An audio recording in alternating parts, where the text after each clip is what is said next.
24 war room से मैं हूं अदील अहमद और मेरे साथ मौजूद है आमिर रजा।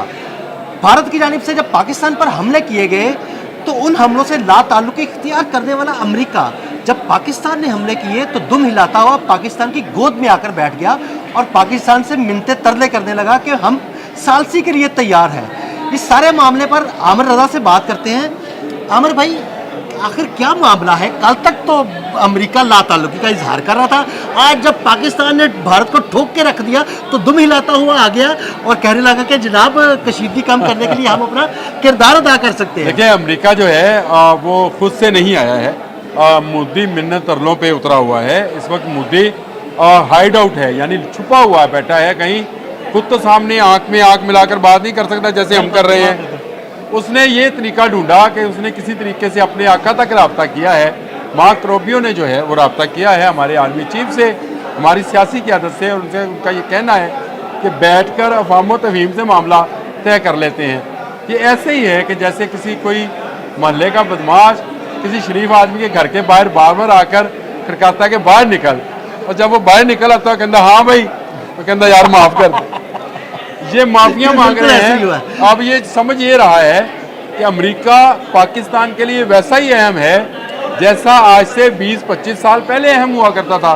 तो याद रखिए, जब हमने एटमी धमाके किए थे तो यही अमेरिका हमारी मिन्नतें कर रहा था, तरले कर रहा था कि आप भारत के 5 एटमी धमाकों के जवाब में एक धमाका भी ना करें, हम आपका कर्जा माफ़ करा देंगे, हम आपको पता नहीं क्या कौन कौन सा असला दे देंगे। लेकिन उस वक्त भी जो थे हमारी सियासी क़यादत और हमारी अस्करी क़यादत ने, दोनों को क्रेडिट देना चाहिए। दोनों ने फैसला किया था कि इस मामले में हम किसी की नहीं सुनेंगे।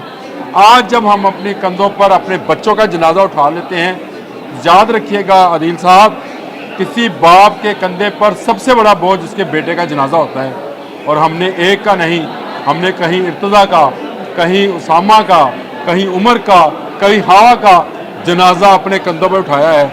बाप की तरह सोच रहे हैं हाफिज सैयद आसिम मुनीर, और सही सोच रहे हैं। जब तक हम अपने बच्चों के लहू के एक एक कतरे का हिसाब नहीं ले लेते, ना कोई JF-17 थंडर ज़मीन पर आएगा, ना कोई ड्रोन दिल्ली और गुजरात से निकल कर आएगा, और ना कोई अल-फतह जो है उसको कोई इंटरसेप्ट कर सकेगा, उसको पकड़ सकेगा।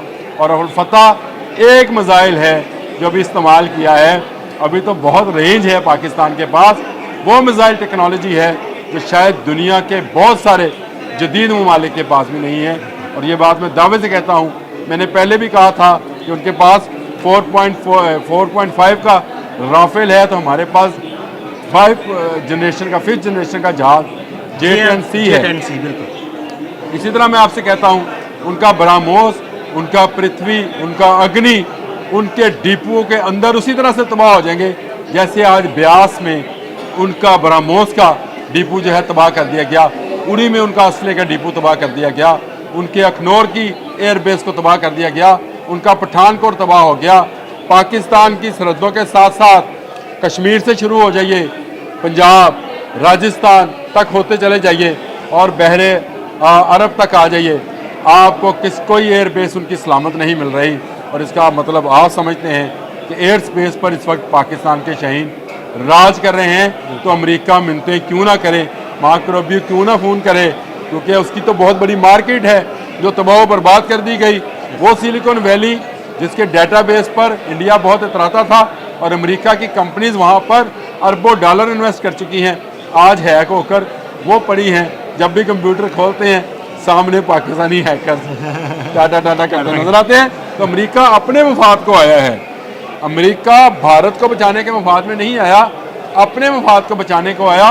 और एक खबर आपको और देता जाऊं, अमेरिका इसराइल को बचाने को आया है, क्योंकि इसराइल की साख भी मिट्टी में मिला दी जब उसके 80 ड्रोन उसके दिए हुए, उसके गिफ्ट किए हुए भारतों को ड्रोन हमने गिरा लिए।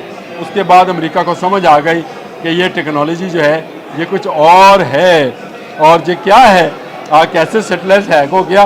फिर आपसे किसी वक्त इस पर बात करेंगे। तो नाजरीन, आमिर रजा ने आपको तफसीलन बताया कि आखिर अमेरिका इस वक्त दुम हिलाता हुआ पाकिस्तान के पास क्यों आया है। 24 वॉर रूम से मुझे इजाज़त दीजिएगा, मज़ीद अपडेट्स आपको देते रहेंगे।